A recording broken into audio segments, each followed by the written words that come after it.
lost my best friend to 23. She left her body and hovered above me. I saw no shadow, I looked around, searched every building and home that I found. I saw no shadow, but felt the glow. The warmth inside me, it kept me afloat. It felt like heaven had found my bones and gave me comfort when I feel alone. Now you're gone, I'm alone. I guess it's time to get better. Through the pain, I will go alone. If I fall, break my bones, I will scream even louder. 'Cause I'm not dying alone. I lost my best friend to 23. She left her body and hovered above me.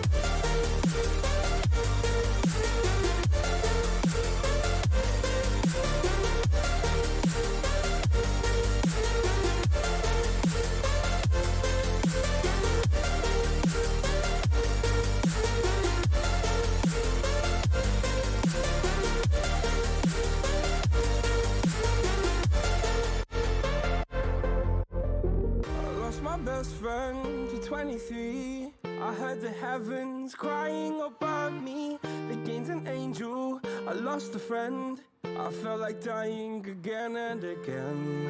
I went through hell, stared at death, but I keep fighting with each living breath. I saw no way out from where I stood.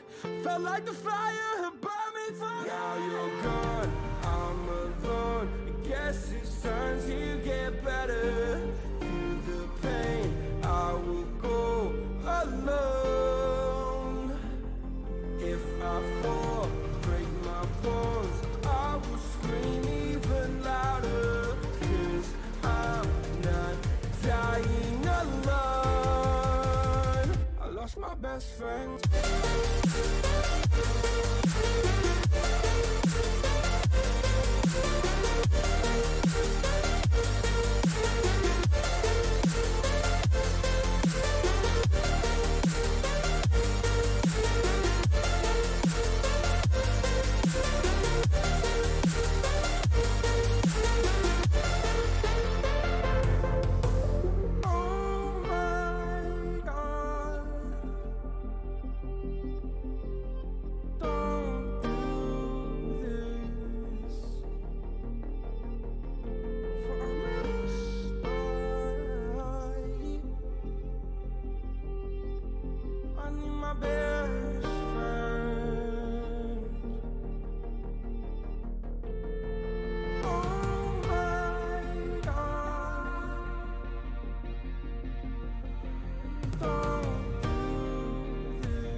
Inside your self-righteous symphony, I would rather let this go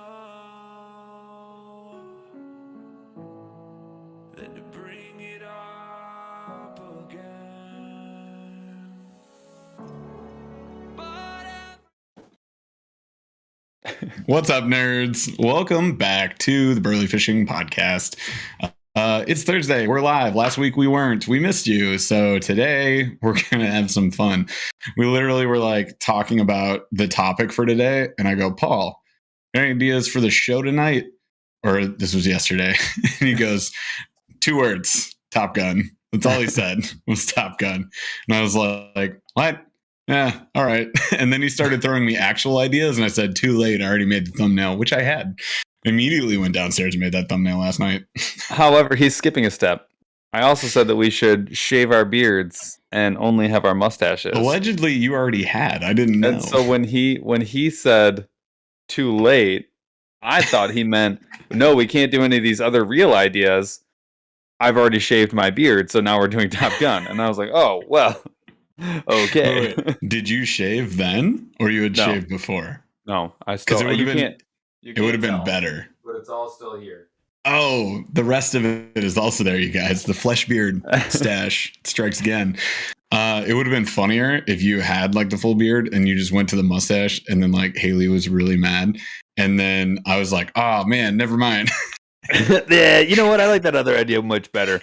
Let's not do Top Gun. That's decided not to go full mustache for this episode. I kind of wanted to, only because I am going to be filming with MONSTERBASS. So I feel like I don't know. Would that go over better or worse, or would anyone even know? I don't know. I guess it depends on how much of a shadow. Do you think Rick would care? Do you think he would care? No. But I feel like Sam would be. Actually, Sam has a mustache. Yeah, right? Yeah, Sam wouldn't care either. He'd be like, "Oh, nice stash, Sam bro." Wouldn't care. You should just put on a wig, and like your whole persona should be like. Why do I need a wig? The mullet wig. So your whole persona would be your like fake Seth Fighter. You're like, I have a very good cider. Fat cider. I have a very good though. Like I could totally have someone do like a design in my hair right now. It's at that perfect length, like it's freshly cut, and so I could totally have someone do like lightning bolts and write like Ned Rig on the back of my head. I want you to put a Ned Rig on the back of your head so that everybody can look at it in much confusion. 88.8% of the population who doesn't know what a Ned Rig is would be like, why do you have a poop on your head? If you can put it on wheels. We can do another shirt even. Then we can do another shirt. Hey man, I'm just saying I live my life a quarter ounce at a time still. All right, guys. So the topic tonight is Highway to the Danger Zone. And by danger zone, Paul actually came up with an idea. What was your idea? Wait, what do you mean? What's my idea? So what we're doing today. So we are going to call out I'm using air quotes, our Top Gun baits in I think I got it. I got it all the way through 20 different situations. The deal is though, you can only have one Top Gun, which means you can't use the same bait twice. So I can't say mule fishing minnow for 15 of these out of the 20. Which is probably what I would have done. So I can't do that. Mule fishing minnow. And I'm gonna, as we go, I'm gonna write in our answers. Yep. So that I can gut check everybody. And Westfall Tour says you finally.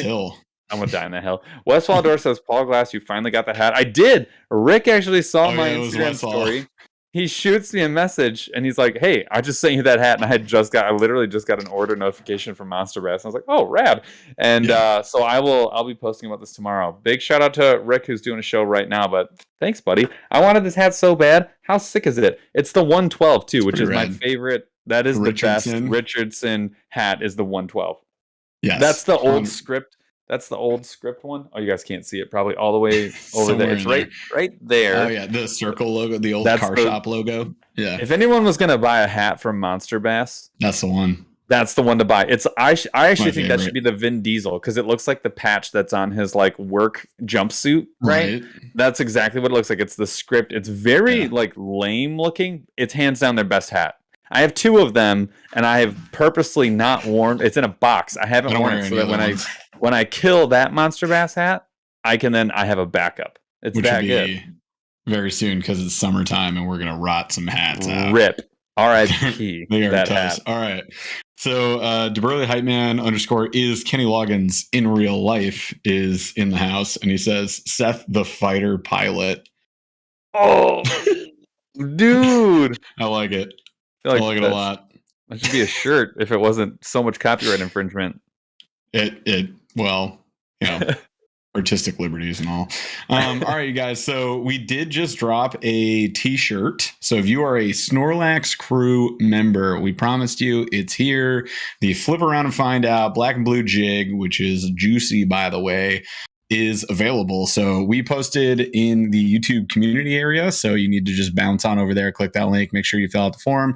Everybody gets one. So if you want to buy one for kids, spouse, etc., friends, buddies, whatever, I'm getting to those. It looks like that. That's the logo that's on the shirt. We also have decals. We'll talk about it in a second.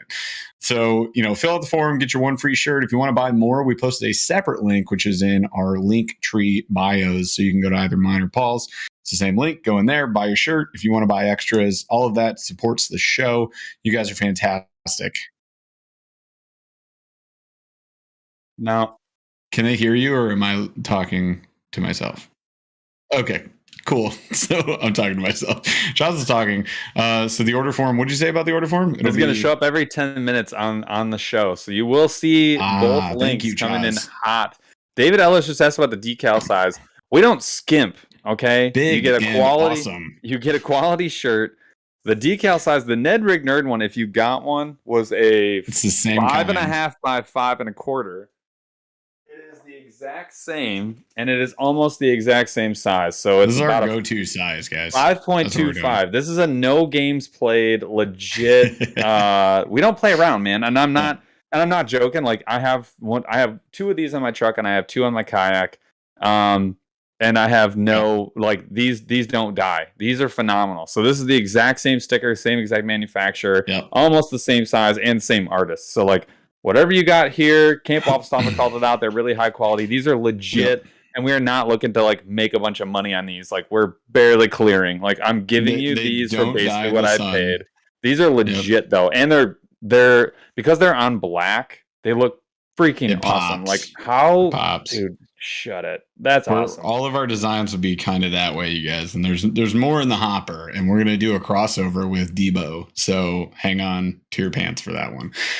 So the decals are available. That link is also in our bios. Go to our link tree. You can do that. Chaz is going to post them in chat here every couple minutes. And I just got a new truck, and I already put a Ned Rig Nerd sticker on it, slapped it on day 1, and I'm going to slap this sticker on day whatever this ends I would have slapped him on the truck that I test drove and been like, why not? Actually, I gave the dealership guys a bunch of them.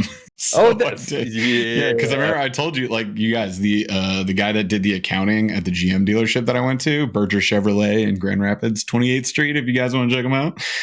They got me a killer deal, and he knew about my channel because of our channel, because of his kids. Like, he was like, my kids watch your channel. I was like, no way, this is kind of insane. So that was a real moment, and I gave him a bunch of stickers. There you go, look at that.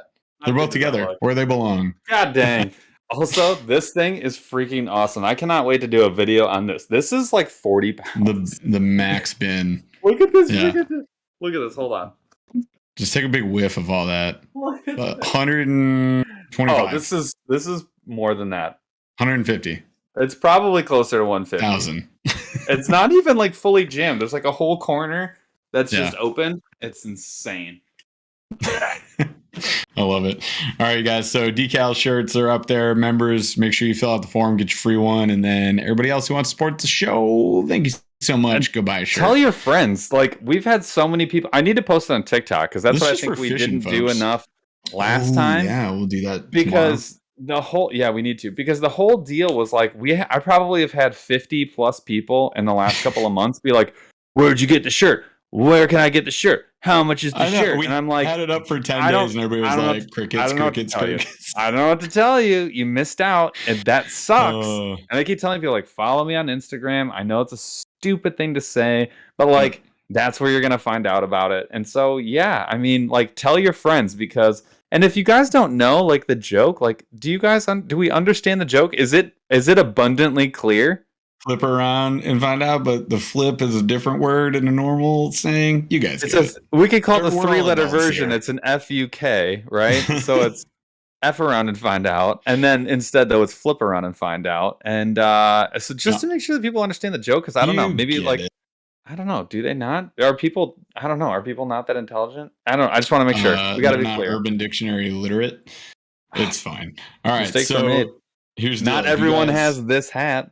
Right. Hey, members, if you guys ordered a shirt, please repost it. Like, just repost the picture that Paul and I shared. That helps out a lot. And just, you can share the link, to not the link you got, members, but you can share the links that we share in the show tonight. All right. So if you guys can share that around, super helpful, much appreciated. Thanks so much. And we'll be doing more shorts soon. We'll be doing any shorts. It's too fun. I'll be doing shirts. But it is fun.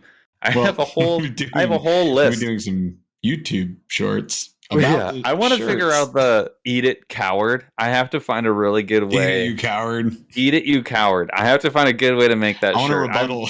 Rebuttal. No. No one will get that. Eat it, you coward! I don't know. I'm mulling these over. No one gets it. Does anybody get fashion in general? Come on, we're ahead of the curve. They don't need to get it. This one was abundantly obvious. I think probably once a week someone asks about it. Usually on TikTok, but like once a week. Lately, I've been loving the wacky rig versus Ned rig war that makes no sense. Is that like Fishhook Terry got in? I think it's just Fishhook. I don't think it's anybody else. Well, it happened to us. Like, we had the opposite happen where they were like, just throw a wacky rig. And we were like, oh, no. Somebody commented on one of your posts and he was actually cool about it afterwards. But he was like, wacky rig's better than a Ned rig. And I was like, apples are better than oranges. I was like, well, sure. That's agree to disagree. Okay. Then Fishhook posted the reel or the TikTok that was like, but they're not the same. They're not the same. Yeah. That's hilarious. Also, Greg Lord Outdoors. What's up, nerds? Says, no question. Just been a minute since I've been on live with you all. I know it feels like forever. Missed you guys.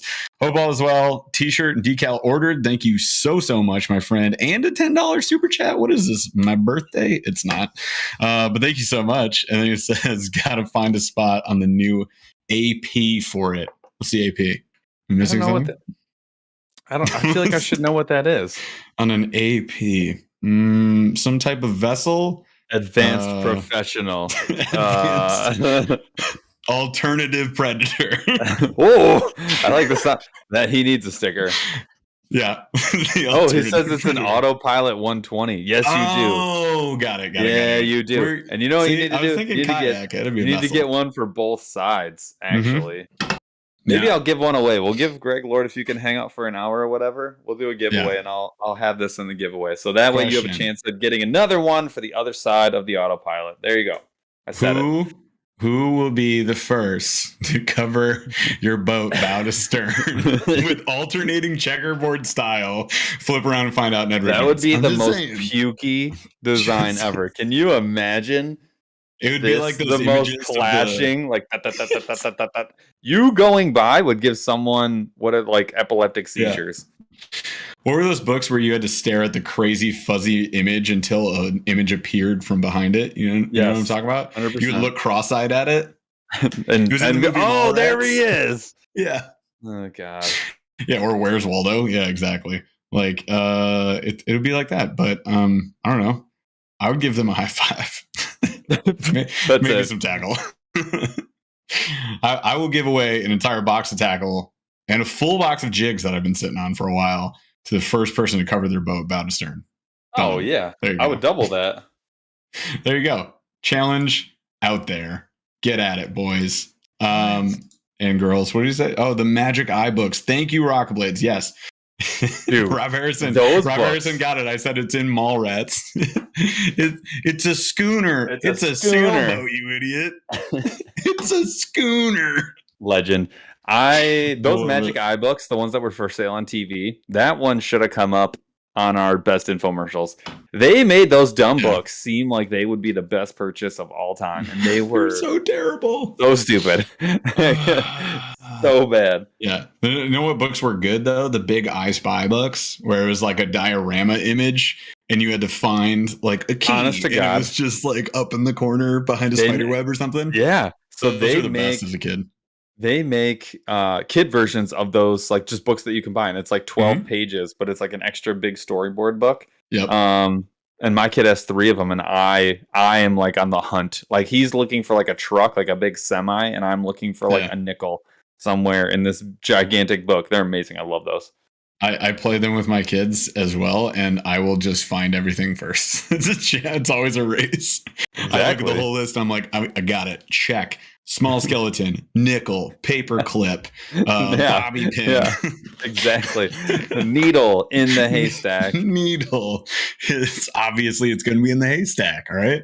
Okay. The MB crew is here, so we're going to do the Q of the D. MB crew. And MB crew, just so you guys know, we did just launch. I'm going to say it again, just for you that just got here. We just dropped T-shirts and decals. You'll see links pop up every 10 minutes. Flip around and find out if you don't get the joke. I can't help you. These are fantastic. So decals are for sale. And so if you want to look cooler than all of your fishing friends, get the shirt, get the decal, show off. Call them dorks. They're not even good enough to be called nerds. Not yet. Well, we talked about that. Dorks is like the more derogatory version. Nerds is like the you're in my fam version. Yep. All right. Anyway, so I said we were doing the Q of the D. So we're doing a Q of the D. Here we go. Top Gun is the theme of the show today. So what is better? And I'm speaking in movies in particular. Remakes or originals? Originals. Without a second thought. And the reason is nostalgia, for one, and which is very powerful. It will make you love movies that actually later on in life are like, not great. And you're like, I still get this hit of nostalgia from this. But I also recognize why the movie The Mask is very inappropriate and cringy as hell at points. Should not be replayed in public. Shockingly that's inappropriate. Yeah, it's so bad. So there you go. There's your. When he's your literally example. licking that table as 100%. Yep. I agree. So originals for me, and you can cite a million sources. I could throw out, for example, the laters in like a trilogy that becomes a quadrilogy that just goes on and on forever. So like the 5th, 6th, 7th, 8th movies, absolute trash. But Indiana Jones, like, please stop trying to bring him back. Old man Harrison Ford, just like Crystal Skull was fighting aliens. One of the worst movies ever made. That was a mistake. They should have stopped at 3. Wasn't that Shia LaBeouf too? Yes. Yeah. He was like his son. That hurts, man. Spoiler alert. Yeah. Was that movie 2013? 2005. Like, whatever. You guys haven't seen it yet? No, my bad. Oh, we got a message from Ralph here real quick. He says, "What's up, guys? Snorlax crew for 15 months, by the by. That's awesome, man. Geez. I'm still hyped off my PB. Yeah, you crushed it. Oh, that's right. I forgot. Ralph got a 4.52 pound PB bass, and that is amazing, dude. Send us pics. He was hyped, obviously. Says nothing but dinks since. I think it says drinks since. Are you sad about it? Like, sure. I think you meant dinks. But almost 50 bass in 2022 so far. That's awesome, dude. Goal is 200 for the end of the year. I've been staying closer to base lately with the gas prices. So I know you have that tough lake like right by the base that might make that kind of challenging, but I'm rooting for you, dude. I know you had a tough week out there the other day. Maybe they'll pick back up. You caught over 100 last year, right? For sure you did. All right. Oh, yeah. So originals or remake? I like to be contrary in these. So I just like to say whatever just because. I think originals, but the Burly, I was actually thinking a couple of these. So the Burly made a good call. Like, and this is not the same. So this is technically not even a rebuttal, but he did make a good point. Rocky 1 is like the worst Rocky. And it's very true. That is where the nostalgia power comes into play. A nostalgia effect on a movie is essentially go to Rotten Tomatoes and be like, if it got a bot, are they like 0 to 100, right? Something like that. So it's like a 23 Rotten Tomato, and you're like, but nostalgia bumps it to a 78. Yeah. This watchable. Is a legitimately terrible movie, but it makes a terrible movie very watchable. I was trying to think of like. So my next question was like what's the best remake? And I was trying to think of like, what's a movie that I've seen that was like the first time I saw it, but it's actually a remake. And I actually couldn't think of any. Oh yeah. I mean, you know what I'm saying? Like an old movie that I saw, like RoboCop. Like you could have seen the new RoboCop, but it was actually a remake, right? It was less insane, but it was not good. First RoboCop was great because he was an absolute lunatic. So I liked... A man melted in a truck full of acid. His flesh poured off of his bones. That movie was insane. Epic. There was in the CEO room, top floor, the giant machine just shoots a guy out a window. In Detroit. Okay, Dredd. So Judge Dredd, you're saying the remake is better than the original? That's another... The remake was pretty... Wait, You've Got Mail is a remake? Hold on, you're talking Tom Hanks. That one? What? That yeah. Of You've Got a Telegram? They didn't even have email before that. Email was like brand new when that movie came out. Like, do you have actual... You have actual mail? So it was The Lake House featuring Keanu Reeves and Sandra Bullock. I'm sorry. Time traveling in a house of glass? Just don't... Anyone? Just don't do anything to his dog, okay? It's not even the same character. I've seen the remake. That dog. All right. So, I think both sides of the argument, very fair. Originals, remakes, and Judge Dredd is a pretty good example of a remake actually being good. I can't think of many others, though. Oh, yeah, you're right. The original is always better because, like, you loved it for a reason, and then they just tried to make it more, and it never works out, man. All of the superhero movies are remakes too. So 100%. Top Gun just did 150 million in like a day. Oh, it's crushing, and it is absolutely slaughtering records. Yeah, and I have seen the original, and I have not seen the newest one, so I'm gonna watch the newest one. I have not seen it either. And if that, you know what we should do? We should go vlog us watching it together. Yeah, and we should shave our beards and go mustaches only, and I will be shirtless in the theater. Weird, but okay. It'd be very cool. Dog tags too. let's do. All right, Chaz. I lost my shoes and my shirt. Let's go fishing. Monster Bass in the house with a 1999 super chat. What is up? What I have to say to that, Monster Bass? I've only got one thing to say to that. I didn't even hear it. Oh, boo! Nobody even heard it. How is it that your voice comes through crystal clear, but like no sound effects at all ever come through? Because it's a good microphone. Dang it! I'm gonna go get some garbage. Wait, Paul. Paul, try that again. Just pretend to do it. Are you gonna make the sound on the board? Oh, you got it. Oh, see, I heard it from Sean. So it's a bad microphone. Like I said. Okay. Anyways, let's roll into the show, shall we? Oh, I think we're getting warmed up. So today's idea from Top Gun that Paul had was, what is your Top Gun in these specific situations? Meaning, like, what is your go-to bait that you're going to throw? And you have to die on that hill because you can only pick one, and then you cannot repeat it later on. So I'm at a disadvantage having not read the entire show notes because I'm just going to say stuff and be like, oh, I already said that bait, and I would use it in these multiple situations. So no longer. That bait is dead to you at this point. Yep. You guys, as always, let us know in chat what bait you would choose for that situation, and we appreciate it. Participation is the name of the game. You can't say Donkey Tail Jr. for all of them outdoors. We already talked about that. I actually would. Hold on, I have a question now. Could be every before we do this. Hold on. Mm-hmm. Okay. Would you right now? What is your favorite mule fishing bait? You don't have to specify color, but you have to specify which size and which one. DT Junior. Is it really? Yeah. I mean, it's a fish catchernist. I really love the minnow. I think the minnow the same way in the river. I don't think. Oh, I'm gonna disagree with you, and I'm so happy about it. I'm so happy to disagree with you.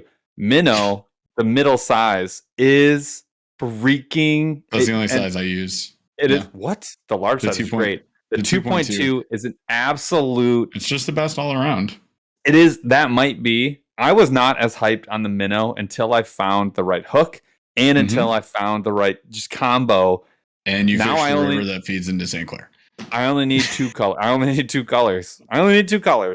Dakota Sunrise and the chartreuse. The chartreuse is I like all the oranges. See, in dark water though, the chartreuse, like stained, not dark, but like stained water, it was so obvious the difference that it was like I literally would throw one when we had one kind of water, and I would not catch anything, and I would switch from the Dakota to the chartreuse, and it was like I would instantly start blasting fish. Next day, exact reverse, Dakota sunrise in clear water, couldn't miss, could not miss. It was unreal. Interesting. DT, but like the DT Junior, bro. The DT Junior is so good, but the DT original, actually, I like more than the Junior. Is that messed up? I don't really know. It's not messed up. I just don't grab the DT regular size nearly as much as the Junior. I grab it a lot, and it's like mostly because like I get like satisfaction of getting a gigantic fish on like a Yeah, it's wonderful. 332nd ounce. Yeah, I mean, that combo is. I think I would if I didn't fish the Z-Man Ned rig as much. It's like true. Or the Nico Leech. That's the deal. So, the Nico Leech is the competitor, and I hate to say it because we don't like to do that, but like the Nico Leech is like it's right up there. It's like a top tier. I'll tell you, I was fishing them. Lures. I was fishing the Mule 2.2 minnow and the chartreuse leech, same color. I was just throwing them on a drop shot, and the minnow was getting more bites in that situation. Right. But the Morning Dawn leech is one of our favorite drop shots of all time. For sure. I was just testing out the limited run chartreuse that they did, which is pretty solid. It's got like black flakes in it and stuff. It was cool. Also, Scott called me today, so I should probably call Scott with Nico back. Sorry, Scott.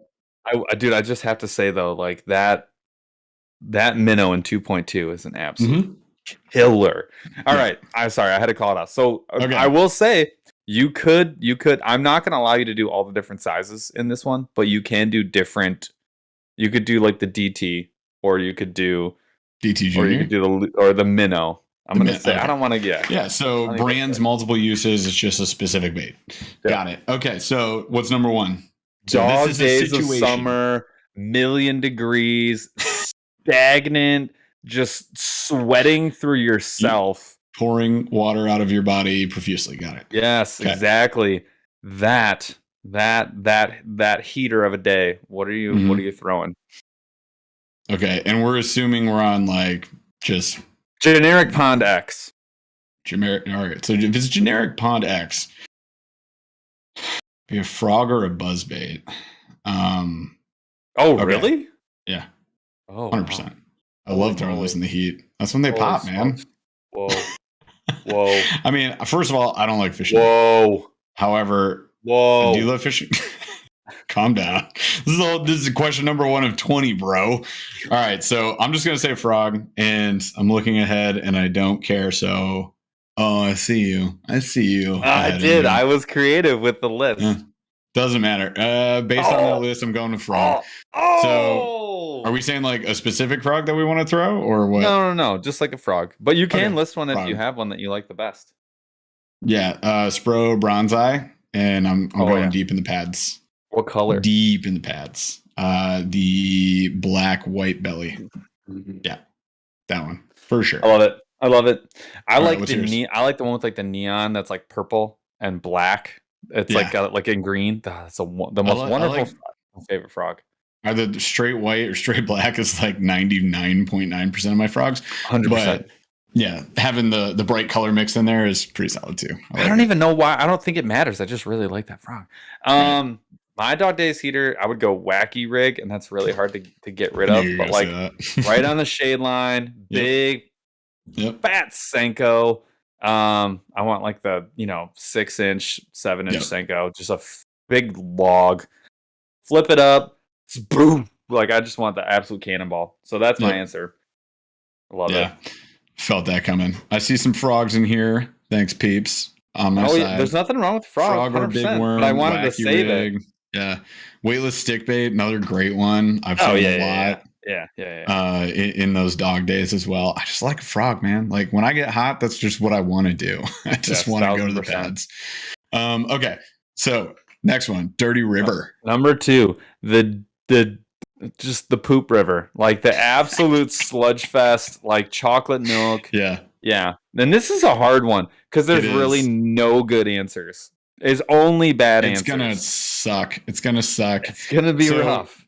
For me, it is a Rattlin' Ned with a chartreuse head. With a chartreuse EWG Ned head with a rattling, the Guggen Rattlin' Ned. That is such a good Or any answer. Ned with a rattle in it, if you want to say that. They don't live that long, but I've had such good luck in the dirtiest of waters on rivers in that current with that specific Ned setup. The chartreuse head makes a huge difference. So you're going Ned rig. Yeah. I mean, because I would resort to the shallower waters. I would move out to the side. I'm not searching around in the middle of a muddy river. No, 100% you're not. I've had zero fun doing that.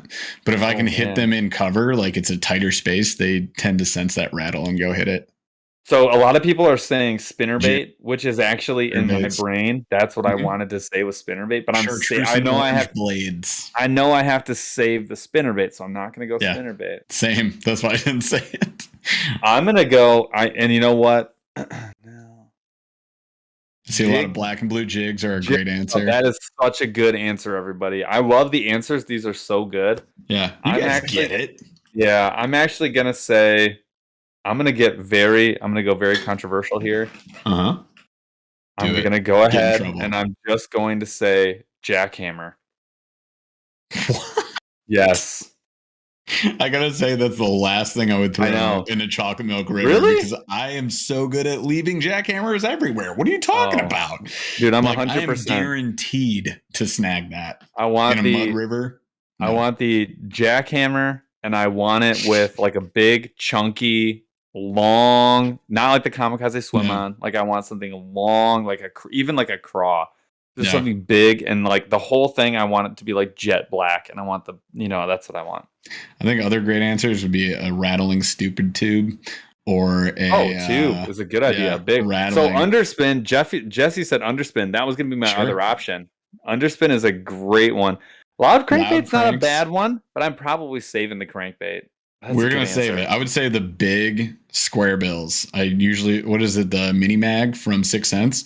That's in Black Magic. That was one that was in my head of like, I've caught in the muddiest of rivers on that thing a lot. And it's bigger. It's not necessarily, I don't even think it has a rattle. I think they're mostly silent unless they made a loud version now. But that thing just knocks around so hard on everything. It just causes such a ruckus. It gets bit.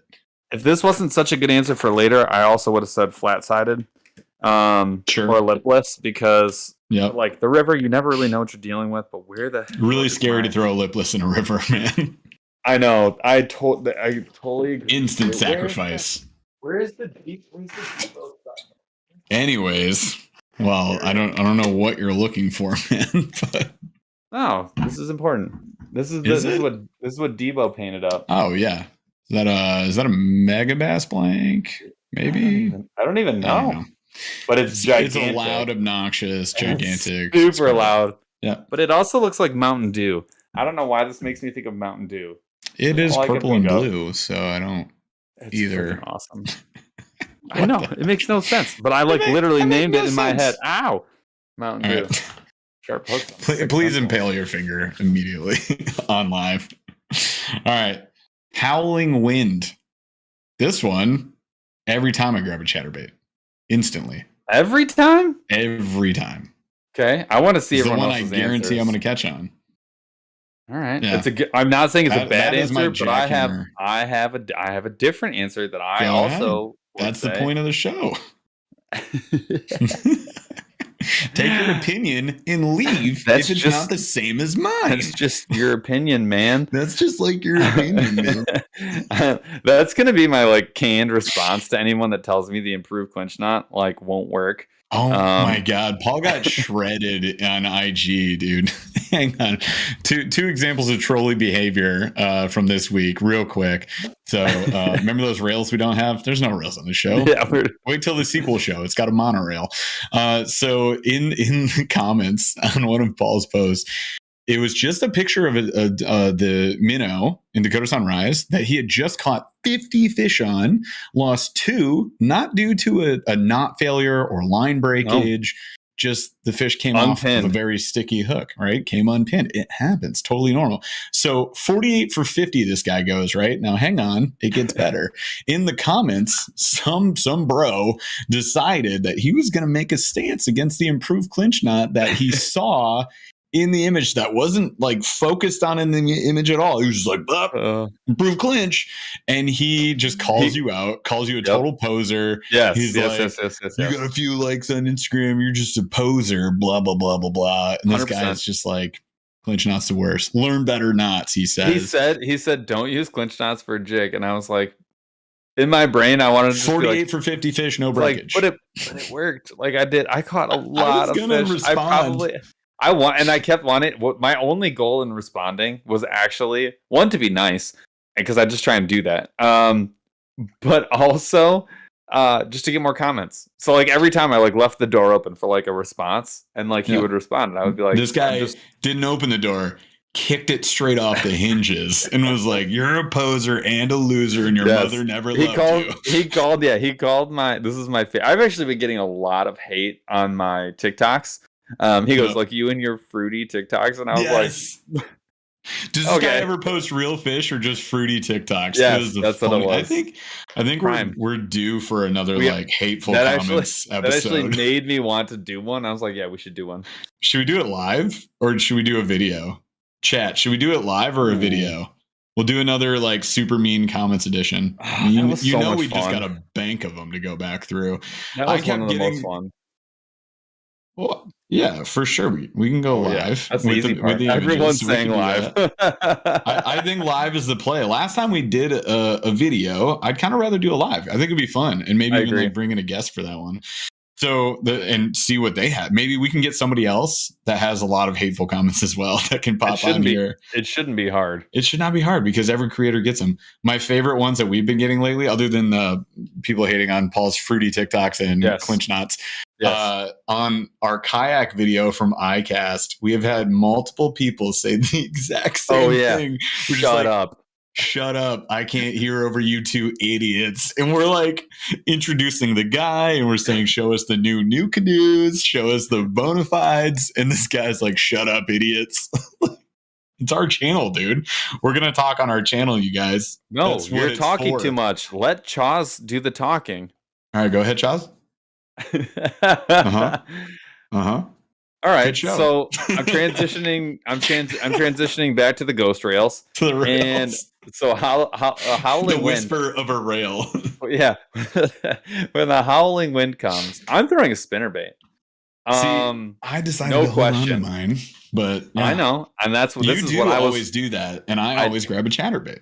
Yeah, and the spinnerbait is money. Now I will say this: I typically, when it's super windy, like if it's really windy, I don't have like a DC or anything like that. So when it's like unbelievably windy, I will add a really chunky. I'll add a really chunky trailer just to give it the weight. But if it's like a medium wind, I just go trailer hook because then it's cutting through and I can get through that. But dude, it's gotta be spinnerbait in the wind. That's just, to me, that's like textbook and always works. Well, spinnerbait is a cheat code. Yeah, well, you're an idiot. Spinnerbait is like a cheat code. Like, at what point would you not? Like, you literally can name it for almost any of these, and it's like, ooh, good idea. All the time, dude. All the time. That's why we both bring like 12, 15 spinnerbaits. So we have in every situation spinnerbait, you know? Exactly. Yeah, that's exactly it's definitely right. It is my second choice for wind, but I always start with the chatterbait. Like if it gets windy, I'm just like, try the chatterbait. That doesn't work. I've got the big blades. I've got the cross eyes with the weed guard. I've got the mini maxes. Like I could spend a while trying so many different things with a chatterbait. Got the stealth blades, you know, you've got all those things you can kind of mix up and try. And then I go spinnerbait. Last resort. It's my preference. All right. Last resort. I throw a weightless Texas. Yeah. Oh, God. All right. So that was me hitting myself in the face with a weightless Texas. All right. That'd be I would pay money to watch that in slow motion. And then the bird's nest after. So let's say you're you falling apart on a TikTok. Actually, I want it. We actually have a whole video of me just getting wrecked on the river. It was April 2021, and it was horrific. I had like the worst day of fishing in my life. It was that stupid reel, the Oh, yeah. Not the Carbon. What was the PC Fun? Which one was it? Black and Green. Yes, it was. And that was the last day I ever used it. No, it wasn't the Carbon. The Carbon X is the spinning one. I don't remember what it was, but it is gone out of my life forever. Anyways, strong current. If you were in a rip-roaring current, what are you going to throw? In a rip-roaring current, what do I normally throw? Man. Okay, there's a lot of options that I would throw for this. I think the go-to is I'm going cross current, and I go like upstream cross current, so it comes back down to me. I'm either throwing a heavy MEPS, so like a 4 or a 5, or I'm going top water. We'll go Whopper Plopper in black, the loon. So which one would I think I would start with the MEPS. I gotta say MEPS. I would go heavy MEPS, and I'm going crossing up current, comes down as I reel it in, and I have caught a million smallmouth doing that. That's a really good answer. That's a really good answer. That was a tough one. I want to save the MEPS because I mean, God, it's just. But there's never a bad time for one. Whopper Plopper is a very, very good answer. Like I have a place where I probably want to put that, so I'm saving it. But Whopper Plopper is a phenomenal answer. I am gonna go with. Oh man, I'm gonna want that one later too. I will go. Yeah, that's a good alternative option. I like that. Chaz says inline spinner downstream that he's pulling up kind of slowly. I mean, you can just let it sit in the current. Smallies will zip out. That's definitely the thing with smallies. I'm gonna say swim jig with a paddle tail type trailer. Yep. Something that's gonna grab a little bit. So I'll say swim jig. 3/4 ounce if it's really like a freaking gangbuster. Yeah. 3/4. This is where the heavy jigs finally get a chance. And that's like, we're using air quotes. Yeah. All right, so I'm saying heavy. That's not heavy. Try one. I only use 1 ounce. It doesn't matter where I am. I have a 4-pound jig I throw out there. It's actually an anchor. Dude, I made an anchor for the canoe. What an upgrade! Oh my god, I never get to tell you. We took the canoe out for the first time. My son had an absolute ball. It was like. That's awesome. The dude, it was like had room to hang out. Yes, it was like 8:30 one night, and he was like, the sun's like literally saying sayonara, and he's like, I want to go on a canoe ride. Yeah, and I was like, I look at Haley, and I'm like, do I have to? Sure. Like, obviously I have to. I'm like, should I just tell him to go to bed? His bedtime's 8:00, and we took him out, and he is like exhausted. I have a picture of him. He's exhausted. His eyes are like half closed. Wind is blowing his hair completely straight up, but he's holding like a 2-pound bass, and he's like, I'm happy. Having the time of his life. Dude, it was unreal. All right, anyways, I said jig, you said MEPS. Yep. All right, so dead current. I mean, can I say Ned again? Or did my rattle and Ned No, you said Ned. Ned is dead. Totally worth it still. All right. So dead current, shaky head. Yeah, that's one of my favorites in the dead. Throw a shaky head out there, especially with like a floating tail. So like a fat baby finesse, the Strike Kings, or was the one we just got a grande bass one with that air bubble in it. I would try that out there, but yeah, something like that. This is a really good. Shaky is like it's like such a good answer, but I'm going Ned because it's a really great answer. Because I already lost mine. I know you don't have a Ned. The Ned is a killer though in a pool. Oh yeah, like it really is just thing. It really is because I mean obviously weed dependent, but it's just a murderer. Mm-hmm. You're going shaky. I love it. Just the giant Ned. Shaky baby. Yeah, I lost my Ned. Go to the bigger Ned. Go to the upsize. It's also adjustable in size. So However, now we have still pools. So you're in the current, you're wet wading, and you look up and you see the tail of a big eddy, and just nothing is happening. It's stagnant. Mm-hmm. There's just crap on top. dead pool water, but you know there's a gigantic something in there. Could be catfish, could be a pike, could be a 6-pound bass. Yep. What are you throwing? I am throwing a hybrid jig. What? Yep. Whoa. Yeah. 6-ounce hybrid jig. Throwing it in there. Wow. My backup would be a football jig. But yeah, so like basically a swim jig, flipping jig kind of deal. But yeah, 100% a jig. Depends on water clarity. I have no idea which color, but I'm throwing a jig in there. Yeah. Okay. So I am gonna say I wanted to say shaky head initially, but that's not. I've never done that in my life. Yeah. Not one time ever. Like literally never. So I will say, oh God, I'm gonna regret that. I'm not gonna say that. Yeah, you are. I really this wanted is to your say, rule. I really wanted to say drop shot, to be honest with you. You're gonna, but I'm not gonna say drop shot. I will say I'm gonna say weightless fluke. I'm with it. I dig that. The nice thing about going and I would say anything weightless really, but the nice thing about a weightless in a scenario like that is if that fish is like not interested, but you know that they're there, you can like take your time. You can do whatever you want all day, and you have all the way until you hit current before you have a problem. So you get to like, I mean, it's like bed fishing. That's how I'm gonna look at it. Sure. A lot of you guys are saying Texas rig and wacky rig. I hear you. That's a good answer. Texas rig is a really good answer. I probably should. And like with hold on to our Texas rig with a ribbon tail, like a bunch of scenarios. With a ribbon tail. Dude, the River Classic. Dude, that is a very good answer. God dang it. I regret my answer. Good on you guys. You should. I don't. All right, here we go. Bluebird skies. Crystal clear skies. I like throwing. I'm looking ahead real quick. Oh no, I see one I'm in trouble for, but not really. It's fine. But so Bluebird lately, I've been throwing underspins. Underspins a lot. Answer.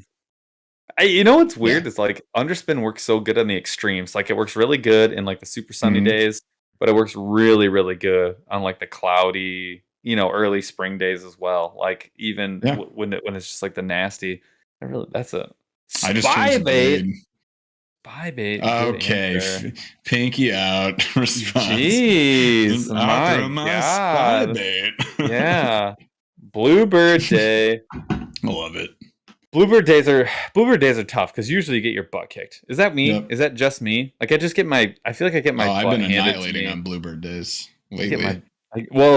Like this, I feel like this is like the best fishing of the year right now. Like fish will hit anything. I feel like the fish will hit anything. Yeah. I'm gonna actually say top water walking bait.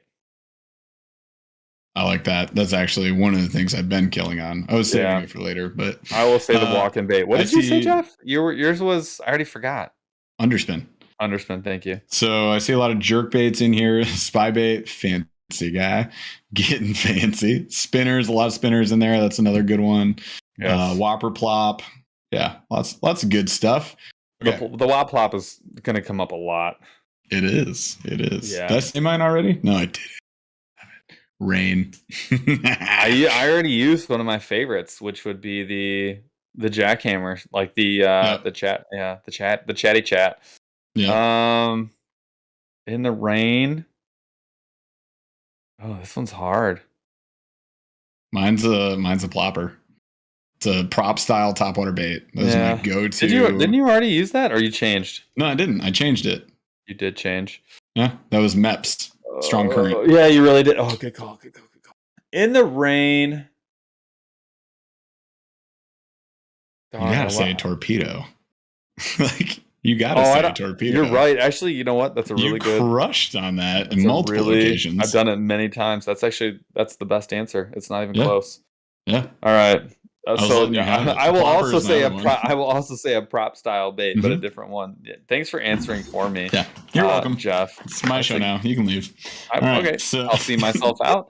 I'll see myself out. The one thing about the torpedo though, that I will say though, it's usually much better pre-rain in the smaller size, and once it's actually raining, you got to have the bigger big one. Boy. Yeah, that is actually the rattle is just so unique. It really matters. It really matters. Yeah, it's like that is the tiniest of rattles. It is The tinniest Hands of tinny down, rattles. Tinniest of tinny rattles. Another shirt coming out Q4 2023. Okay. Hashtag tinny rattles. Ultra clear drop shot. Yep, drop shot. I was saving it. Dude, I was too. The drop shot is money. And you guys, I don't know if you know this. I feel like we call it out enough. We fish a lot of clear lakes. We do. If we get a mild stain, I'm like, yes. And then like the next clarity you get is mud. It's just clear, slightly stained mud. And we don't get anything in between like some of you guys get. True. But yeah, the clear water, it's super tough to fish. You get like some of the lakes I fish, 20-foot visibility. Like I can see the wreckages on the bottom. Like it's a joke. But if I throw out that's where I like the 3.2 minnow from mule fishing in white. In white. Or what never ceases to amaze me is how many fish and how many lakes love that copper truce Z-Man trick shots.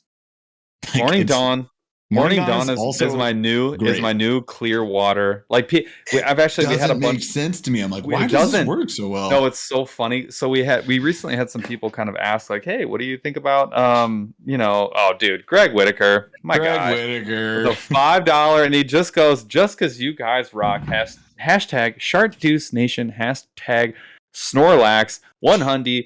Big flex, double fish bend with a pound. Nailed it. Yeah. Good emojiing, my guy. All right. Thanks, Greg, man. All right. So you're saying I'm going drop shot for sure. And my drop shot base in clear water is actually going to be the Morning Dawn. And I'm telling you, like we had some people ask, like it kind of was like a theme for like a week. Like people were talking about like, hey, when I don't actually know when to use Morning Dawn. Mm-hmm. After the last 3 days fishing that I did, I always thought of it as like a good stained water bait. It's not. Chartreuse for me, hands down, was better, and it absolutely crushed it. It crushed everything that I had in my bag in ultra clear water. So it is my new like rule of thumb is going to be Morning Dawn for the clear water. Yeah. So I'm white, Morning Dawn, or copper truce. Those are the three on deck. Yep. Always. And if it's a paddle tail, I've really loved green pumpkin pearl and green pumpkin blue flake. Yeah, like the swirl. The colors. The blue green pumpkin swirl is that's a cheat code too, actually. Those things are they make up the vast majority of my plastics. That is a show. Ooh, yeah, the battle baits, drop dead Neds with the drop shot above it. Also, money move. Again, fishing clear lakes. I've had a lot of luck on that. Hey, David Ellers, when I was reading about that bait, and the reason I actually grabbed one, I found out that the way that bait sort of came to be was because they had like sections of water, sort of like those dead pools that we were talking about, where stagnant water and leaves would like just litter the bottom. And so if you try to throw a jig, it would just get buried in the leaves and you'd never be able to fish it. And so you put a weight underneath that jig, a very, very light weight, and it kind of rests or hangs out in the leaves. And then the jig is now maybe an inch above the bottom and is now like right there. So like super drop shot and gets right where you need it to be. I thought that was such a cool idea. Really cool call out, cool bait. Battle baits rocketed up my list of really cool bait makers. Got some good stuff. That their chatterbait with the propeller in front of it is like one of the coolest like ideas I've seen in a long time. So genius. Their buzzbait that I got out of the mix is fantastic. Oh god! And the buzzbait that I caught a ton of fish on actually this weekend, and I don't fish buzzbaits that much. Yeah. So I went out on a mission last weekend, you guys, and I fished only swim baits, the Nico crab, buzzbaits, and I was throwing something else weird. Shoot, I can't remember. I don't know. Bunch of weird stuff. The dark sleepers, things that I don't throw that much, I was throwing, and I started catching them because I went out. I didn't have a camera. I was like just enjoying myself for the weekend. I know you're supposed to film everything. I was like, no, man, I'm fishing for me. I regret. It was great. God. And yeah, the buzzbait, the Strike King skip and buzz. Yes, I started learning how to skip it, and I was just throwing it back in the pads, which is coming up, which is why I held on to it. But it was awesome. I did the same thing on Sunday. I cannot tell you how much I regret not filming that outing. I absolutely slapped the tar out of some fish, and like I pulled 12 bass off one rock. It was completely insane. That's it always so fun. Oh it's my! Straight it was up again. We used to do that in Grand River all the time. Like I would find a tree and just be like, Ned, boom, boom, boom, boom. I'd be like, all right, God, you guys, I'll leave you alone for a little bit, but not really. Like, and then like, move. And then, dude, and then like you got him. Yes, and then like 2 or 3 hours later, I tied on the Burly on a battle baits jig, but with the Burly D bomb. Yep. And I'm telling you right now, I could not miss. I could not miss. I was on an absolute tear. I looked like a professional. It'll never happen again. But one tree, one shaded section of tree, I caught at least a dozen fish from the bank. Like, that's awesome. It was completely insane. I Texas rigged the Burly's Candy Baby D bomb. Whoa! Okay, calm down. I know. I was throwing 2 things on Texas rig and catching a ton of fish. That was the other rig that I was like, what did I forget? That was the one I forgot. I don't Texas rig that much. Ever. So, yeah, really kind of ever. So I was throwing Texas rig with the Burly's Candy Baby D-Bomb, getting catches, and then the Z-Man Hula Sticks, which was actually awesome because it kind of like stands up on its own on the bottom. That was getting annihilated. I didn't have luck on the swim baits. I threw the Trace a bunch, and which was just fun to fish it. I actually have a reel I'll put out tomorrow of just like swimming it next to my boat, and it's actually so unreal. That's awesome. So I threw that a bunch, and I got smacked on the Nico crab, you guys, on top water, and didn't get a catch. It's a big bait. I wasn't catching any big fish. What was your hook setup? It was a 5-aught EWG. That is what Scott told me to put on it. And you rig it backwards, so the claws are like, woo! Yes, yeah. Do you like reel it in? That thing is, it's an ounce and a half. You can cast it a freaking mile. I'm just like. So we just Jeff made a TikTok asking people like how to catch on the Nico crab or how to rig the Nico crab, and we got some really good ideas. Almost everyone was like Texas rig or Carolina, because I don't think they realize like Carolina. They don't know how much it floats though. Like you're gonna have the weirdest. I don't care. No, I know, but something's gonna eat that. It's so weird. But like, whatever eats that is gonna be so huge. Someone had a really good answer. They said giant frog hooks, and I was like, yes, dude, that's a really good idea. So the reel I posted has a second half. I didn't add to it. I rigged it 5 different ways, and I didn't want to make the reel too long or the TikTok too long, so I clipped it, and I can upload those later. But I did put a frog hook on it. It's a screw lock, which is a nightmare with Nico baits, but I got it in there. Sounds horrific. And you can rig that. So, I mean, that was cool. I did the belly weighted swim hook. I tried it a bunch of different kind of ways I want to try it out. Somebody said Ned. I was like, yes. I love that. Can you imagine a crab? Dude, and then a 10-pound smallmouth out of nowhere just comes up and eats it. There's no way a smallmouth. What's smallmouth? Oh my god. You would be surprised. You saw him annihilate those shells and crustaceans on the river on the St. Lawrence. Shush. All right, so we got Ralph in here with another super chat. Thank you so much, my friend. I'm struggling to force myself to fish now. I know it catches fish, but I enjoy the moving baits and the inherent fight. Fish flow. I can't read. Don't worry. You guys know that. How many weeks has it been? Army, you and Jeff can fish together. Yeah. I don't fish slow. People think I do. Everybody's like, I hate the Ned rig. I'll never slow down enough of the Ned rig. And I'm like, how do you fish? Me neither. Ned rig? Because I don't. I'm not slow with it at all, and I catch a ton of fish on it. It's actually one of the most fun baits for me to fish. That's why I don't get the argument. But anyways, thank you so much again, man. And I get it. It's hard to fish. Painful. Which is why I don't. So just upsize your weights on your drop shots and Neds and move faster. Carolina will. That'll force you to do something. Give you some. Once you catch a fish on the Carolina rig, it will give you. It changes things. You'll want the patience. You'll actually be all about it. All right. Hopping back on these rails. Ultra cold water. And so I say cold water go to. I looked at the rest of the list, and this is where I want this one to live too. Jerkbait. Yes. 100% a jerkbait. I want it to either suspend or slow sink and I'm gonna have a great time, great success. And my go-to is still, even in cold, gonna be the 110s. It's gonna be the 100 millimeter to 110 size. Like that's my go-to.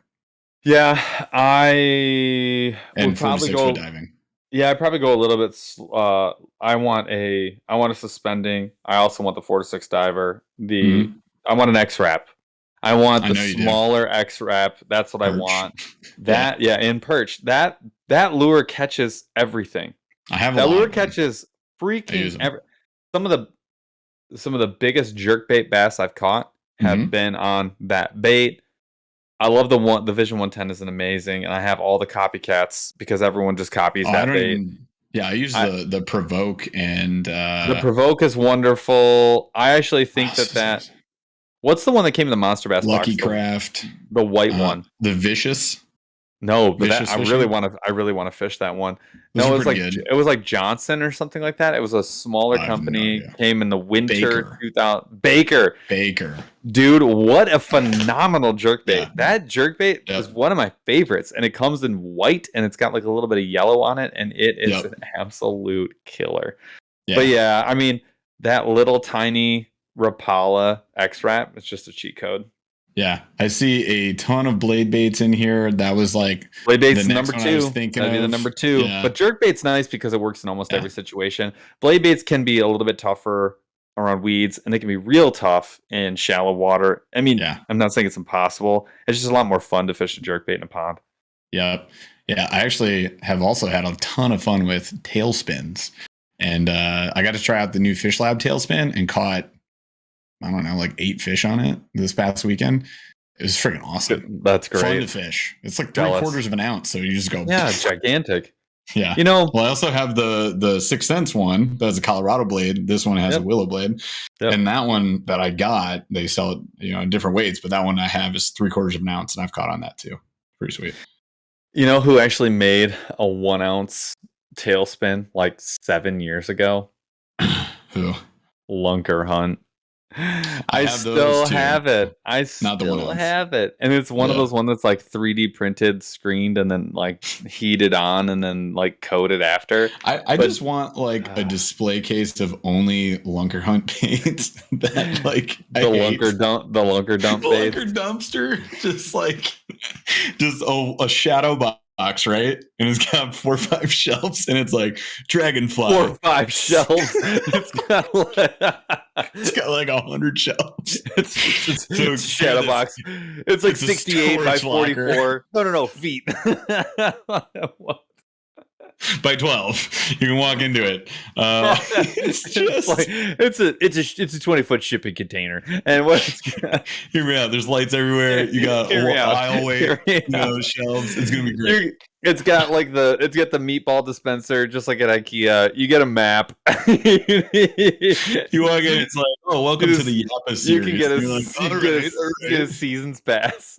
Here's our 90 colors of the prop turtle. Here is our display of dragonflies, and you turn in and it's just soup. It's just plastic. Literally a river of dragonfly. Oh, weird. It just melted itself again. Don't look at it. All right. Sorry, Lunker Hunt. Anyways, high weeds. From the bank. Oh man, high weeds from the bank. See, this is where looking ahead here. This is where Texas rig comes out for me. It depends. Like, I know you're putting plopper right now with like multiple R's, which is interesting. To me, you can fish through it, over it, but I have the best success fishing in it. So I throw a Texas rig there. Yeah, I find that do whatever you want with it. Yep, I agree. I like the plopper or a chatterbait in that scenario, like almost more than anything, because it's just like one. I think I have a shot at a topwater pike, which is 10 out of 10. And also from when I think about the bank, like I want a situation where I know I'm not going to lose the lure, and that's pretty much the whopper plopper spinner bait. But yeah, Texas rig's a great answer, but I'm going plopper. I love that. Because I just like that you could go weightless or lightweight and let it slow fall, and I've caught massive fish that way. One of my top 5 biggest pikes was fish that way. Yeah, I also think that a jig is a great answer there too, like a big heavy, flipping jig. Yep. All right, this is one of my favorites, sandy bottom. I never get super excited for a sandy bottom. Oh, really? Kind of like, get me out of here. But the lake that I fished this weekend is this exact scenario. And you and I had a crazy day on it fishing a specific bait, which was a finesse squarebill.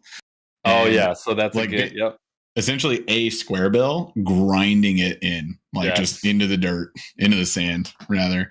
I love that because you can cover a ton of water, which I have to because you're getting into roaming situations where it's sparse cover that they're clinging to. Or in the case of that lake, you find the down timber and then you run a square bill right over it. And I was getting a catch. I would see a log. I'd be like, boom, fish every time. I knew I would get a fish off of that log. So that's my go-to. I see some Carolina rigs in here. I dig that too. Yeah, what's Carolina. Yours? That's a good one. Mine is going to be the Wobblehead EWG and some kind of craw. It's just that's fun. You can cover a ton of water with that. And it's super fun. The fun factor, but I like that you have a lot of control, so you don't have to keep the bait moving. Like when you're not doing anything, you're still fishing. Yeah, you just hit the brakes and it's still fishing. I love it. And that's a good one. It can be really good in rocky too. I get that, but that's going to be the next one. So rocky bottom. What are you throwing in a rocky bottom situation? So I already wrote mine. I put square bill, and it's just. I was tempted to. There's not many things that are more fun than catching like a smallmouth on a square bill after you bump a rock. It's just outstanding. So mine now, thanks to the St. Lawrence, this is where Carolina's going for me. It's the Carolina rig. Bold. Because you put on barrel swivels and beads and the barrel weights. Yep. Just roll right through those. It's fun, and they're on the rocks. Any depth, I feel very comfortable with that Carolina. Deep water, same answer. Deep water, yeah. Well, I was gonna say Carolina and deep water actually is one of my. Actually, would have been one of mine, but for the deep water, I'm putting the deep diving crank. I will say I get one of my sick thrills is like throwing a 12-foot diver, crank catches, and then just totally almost randomly just ripping a lip. It's phenomenal. There's nothing like fun. It's very gratifying, just being out in open water and pulling a fish out with a deep diving crankbait. I'm the same. I think Rudd just posted his video fishing with Mikey Balls, doing ledge fishing, super deep cranks. Yep. Especially with the sonars we now have, we can actually read the bottom in that deep situation, and we're not just like, oh, well, it's 12 feet. I don't know what's there. It's 12 feet. So we can look for the cover, and then we can fish all around that. And it's a blast to just stand up on a kayak and fan cast and then get that yoink when you actually get a fish. Yep. That's so fun. My other answer was going to be Carolina rig, though. A 1 ounce Carolina rig is pretty good. Really, really nice out in deep water. Next one is those almost cliff-like drop-offs. You roll it to the spot, and it just it's gone. I never catch fish in this situation. I do. Ever. I never do. Oh, what do you use? Ned rig?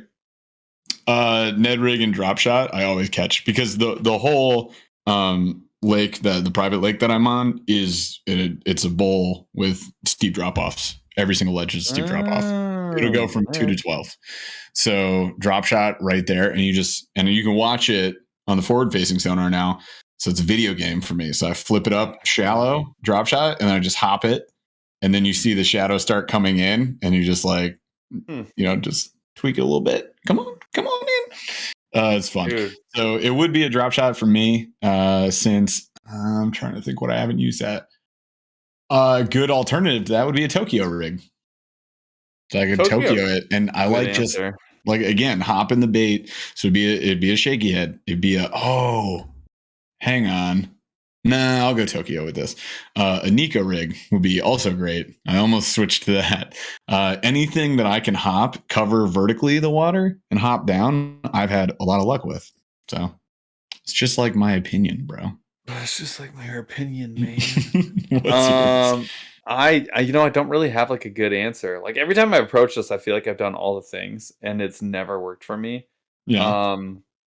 Like I always want to like drift something down, but like it never works. I always want to run a crankbait, never works.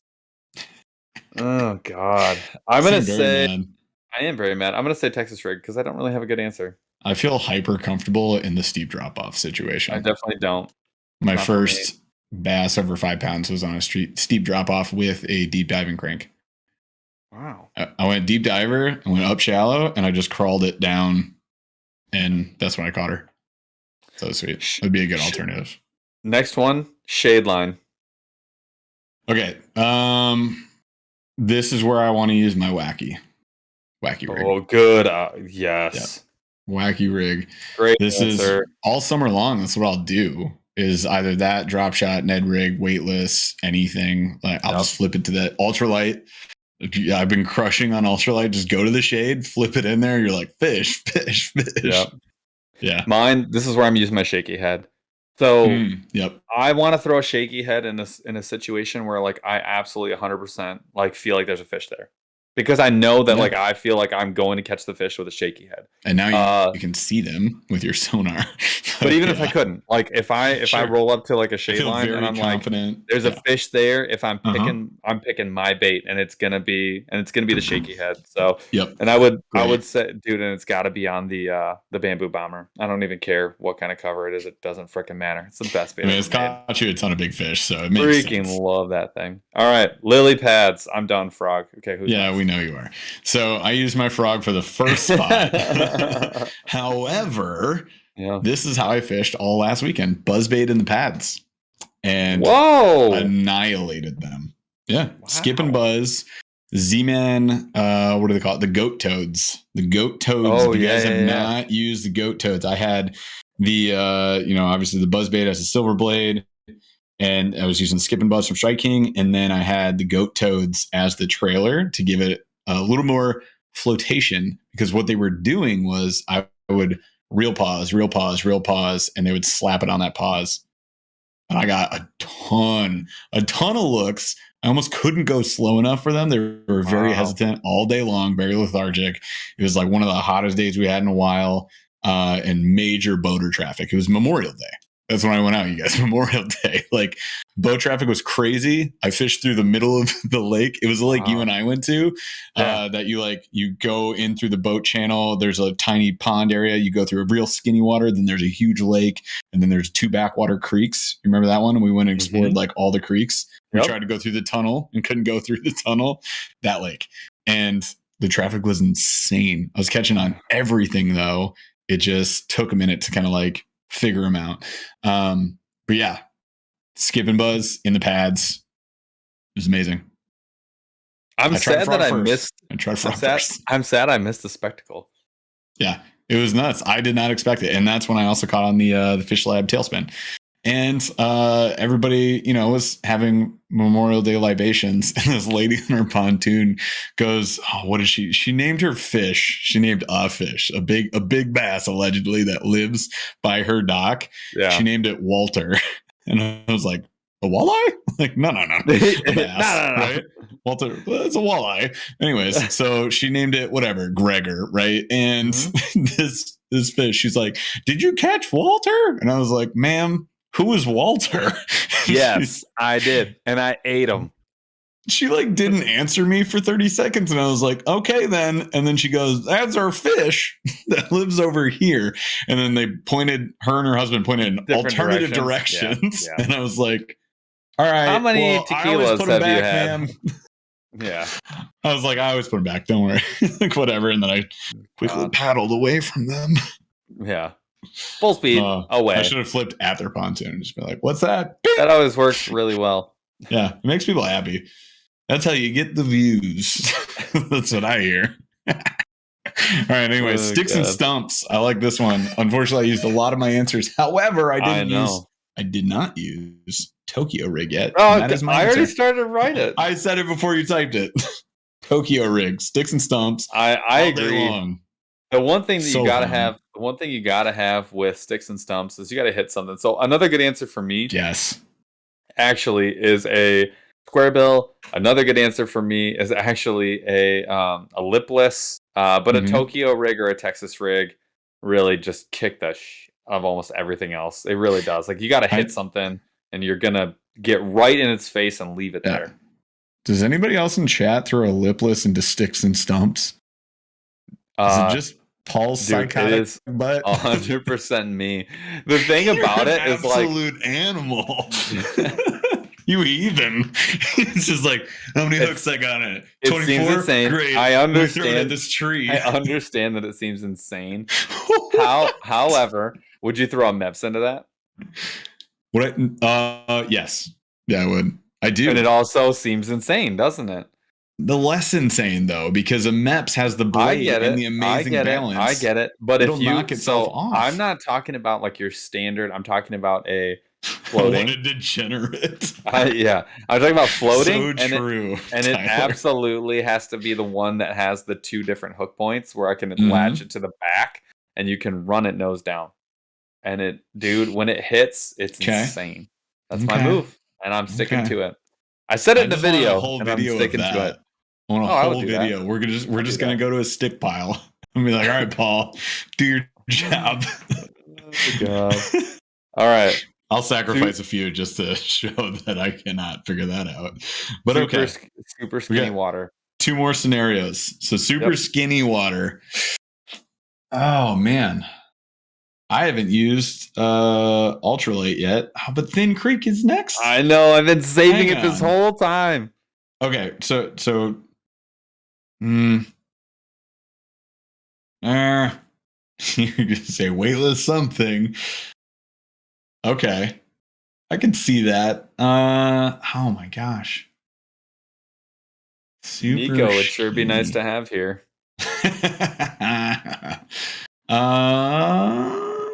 Weightless tube. I'm gonna use my tube, and it's gonna be the small size tube. It's gonna be like the 2-inch Mismos. 2-inch tube. Yeah, like a 2-inch tube, that a small X-Zone Mismo. You know what? Those Z-Man tubes I got you. The Z-Man tubes is what I was gonna say with a super finesse jig. Popper is a really good answer, but I would actually not do that if it's super skinny water. I'm talking like 1.5 foot. Only because you don't really get a lot of top water slashes, and you're gonna get snagged. So I'm going because the trebles are gonna I'm not gonna the bottom or something. You know where I should have used the popper? Ultralight Alabama rig. I should have used the popper. I should have used the popper in slack water because that actually is. Yeah. There were, dude. God dang it. There were ample opportunities. The hula popper should have been like your slack water. Oh God, because you've snacked on it. Dude, the Rapala. I'm going weightless finesse worm. So that finesse worm that I usually put on a shaky head, you make that weightless, and it would absolutely crush in that water. No, there's no bad situation, but it will do well there. I'm a weightless for that. The next one, so the last one, number 20. I feel like we're gonna have the same answer, but I'm interested to see which one you pick. I'm gonna see which one you pick. So the question was, ultra thin creek. So you're in a skinny little creek. What are you?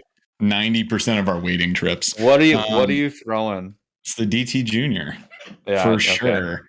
For sure, on the 1/32 ounce mule fishing jig. Okay, so I have changed. You're a changed person. I am. Who are you even? I once thought I knew. What color? Stash. What color? It would be chartreuse head black. Batman. The Batman. Yeah. I love my alternative is pink Dakota Sunrise or chartreuse Dakota Sunrise. Oh, okay. The Joker. That's awesome. There we go. I love it. You're welcome, Ethan. Name your compost. I love it. All right, so I'm going. First of all, where are my horse slacks or my party pants? Where am I? We have a shirt for Ethan. We do have a shirt. We do have a shirt for Ethan. It was pony pants. Pony pants. Thank you. It was Camp Waffle Stomper, I think. Yeah, we got to give credit where credit is due. Oh, she's there. There you go. Pony pants.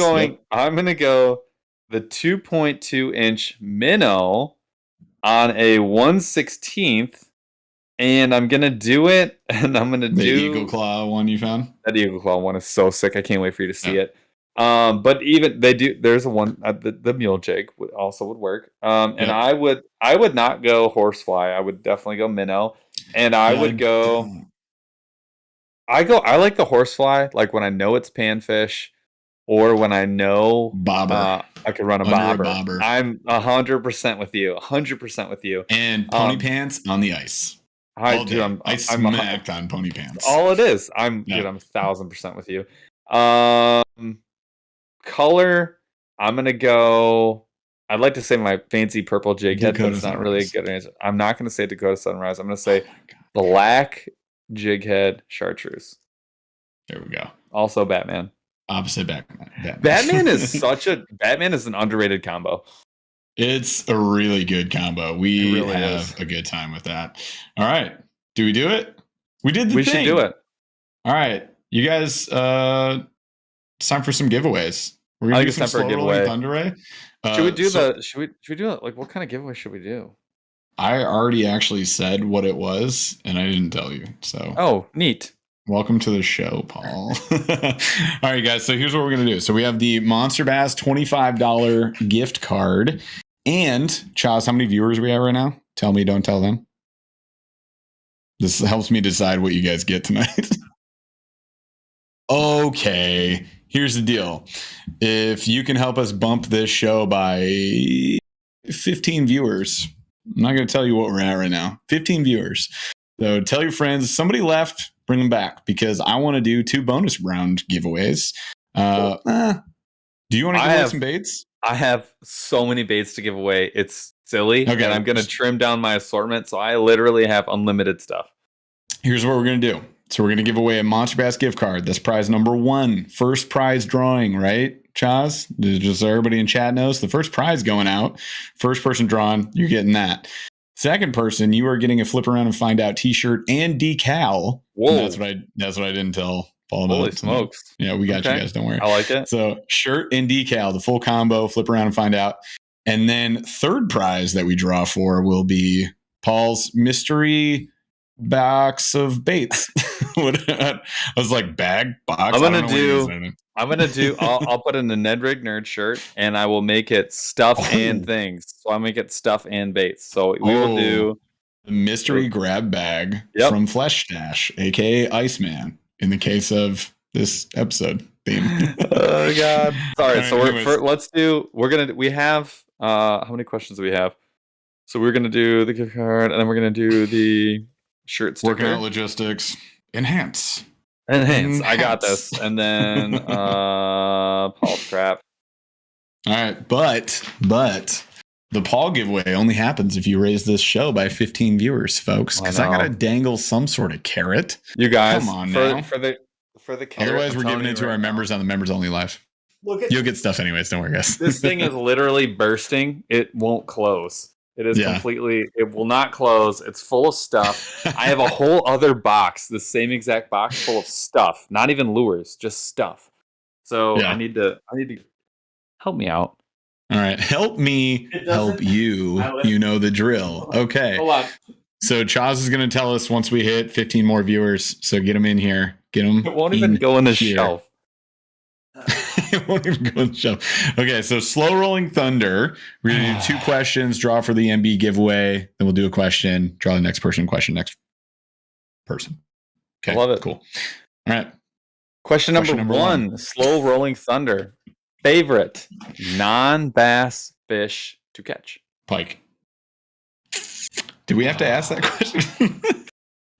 You're gonna say sheephead. I don't want to say sheephead. Some freshwater drum. I knew it, dude. I caught 2 8+ pounders on ultralight tackle. Ultralight tackle. Dope. It was unreal, and one of them was in the canoe. Yep. It was totally awesome. Insane. And I love it like crazy. You're like, I got something good. So I'm posting a video tomorrow. I'm editing it tonight, which is why I got to get off this show because I got to edit it. But I caught at least a 6-pounder on a jet ski. I saw the jet ski. I was like, dude, And you didn't even film it. I did film it, and that's what you're going to see on video. So I caught a 6-pounder on a jet ski. It's insane. That's awesome. Oh, God. All right. I see a lot of awesome answers from you guys. I see a lot of crappie, rainbows, walleye, trout. I saw a video of a 3-pound crappie, and now my only goal in life is to catch a 3-pound crappie. I don't want to do anything else. Yeah. Show me the pond that houses catfish. Catfish fight 10 times harder than a bass. Ooh, it's not close. A catfish will run on you. Oh, yeah. You'll know it's a catfish because it's just gone and it's still going. A bass will run and be like, A catfish is like a torpedo, just gone. They're unbelievable. They're so much fun to catch. So at night, we drop worms on a drop shot, and I have my spots, and we can usually catch 2 to 3, usually 8+ pounders minimum every night at the cottage. And so we did that. Average was 2. We had a 3, we had a 2, and we had a 1-nighter. So the average, I'll say, is 2. And it's too much fun. It's like way too much fun. It's so great. That's awesome. David Eller says he wants to catch more muskie. I do too. That'd be great. I never get into them. Never lucky enough. They're not usually around. They're not there. Okay, so Burly says gar are pretty fun fights. I want to do a whole episode on gar. I've caught many gar in my day. Yep. And I recently saw someone say that, like, I don't know who's catching them on hooks. They're not easy to catch on hooks. It's way easier to catch them on, like, treble rope, or no, not a treble. Like, you get them tangled before you. I don't know how people get them. I do not know how people catch them on a hook. I really don't. They are made of iron. Their whole body is covered in armor. They are dinosaurs. They do not care about anything, and they don't get hooked. There's actually, the way they eat, because their mouth is so long, they'll bite out here. There's nothing for you to hook into. It's just bone. Like, you can't. You'll get them tangled before you'll get them, and then you'll break off before you get them. Before you actually catch the fish. I actually have film of me breaking off on them 3 different times. And the weird thing is they don't chase bait like a bass does. So they don't, like, zoom up to it and smack it. They'll be like, they'll take their long snout and be like, and they'll be, It's like not what you think it is. They look like they'd be vicious predators. They're just like, well, I know I'll shred you to death if I touch you. So they just walk up and they just sort of go, and then that's it. So yeah, you're way better off getting them tangled. I'm gonna do a whole show on gar. Noodling for gar. Rich R, I get it. You did this. Rich R, get it. All right. So good answers. I love everybody has their, like, opinions, man. You know, and they're all different, and that's fine. Okay, so next one, and then we're gonna draw for this one. So favorite after river trip beer. Yep. Like specifically dad river beverage on the river. The dad pops on the river. I'm going. I'm going to go contrarian here a little bit, maybe a little bit, not a lot of it, but a little bit contrarian. It's oatmeal stout. I want to drink a full Guinness or die. No, I will say raspberry porter. No, I'm just kidding. Some nice sherry. Yeah, I'll have I would like to have me a Fool's Gold. Or not? Is it Fool's Gold? Is that what it is? What's it called? Solid Gold. Solid Gold. Thank you. Of Solid Gold. Solid Gold from Founders. Gold. It's the pinky out dad pop. It is. It's so good, but it's so inexpensive. Bud latte with a makeover. But it's like a good Bud latte. It's what you always wanted a Bud latte to be. It's the magical can of Bud Latte that you get in the 20-pack, like the one can that tastes better than the rest. They're so good, though. Oh, God. All right. So, I mean, I dig that. I see a lot of Gatorades in here. Very, very good answer if it was not the pops that we asked for. Gatorade is the recommended normal. IPA is not going to be an answer for me. IPA is not an answer for me either. PBR is a good answer. PBR is an option. Diet Dr. Pepper is an option. I love it. So mine would be a Rubaeus. I want, you like want a Gatorade. You kind of like once you've been sweating, you're hot. You're like, I really need like some fruit, some electrolytes. Like, So you falsify that to your brain. You're like, you know what? This is fruit. And then you drink your Rubeus and you get satisfied without being healthy at all. I don't hate it. It is enjoyable. Very enjoyable. Hennessy.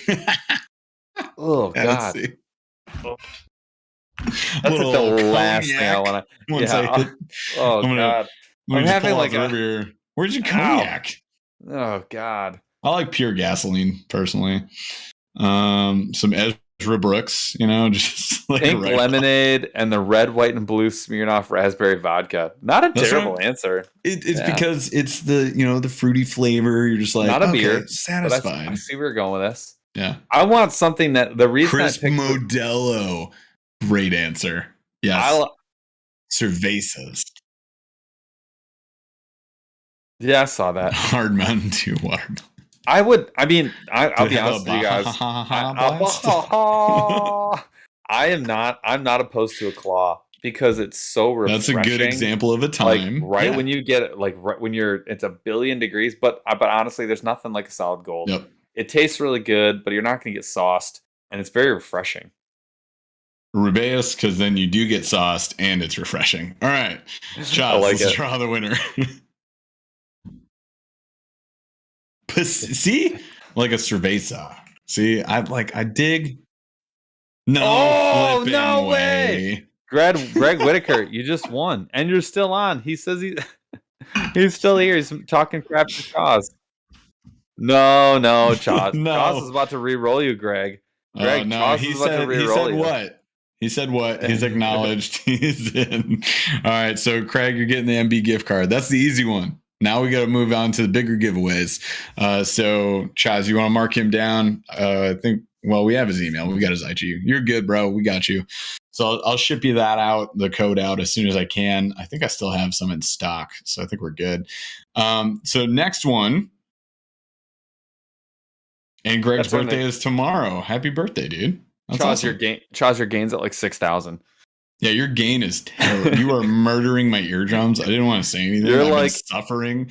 You guys see the blood dripping down the side of my ear.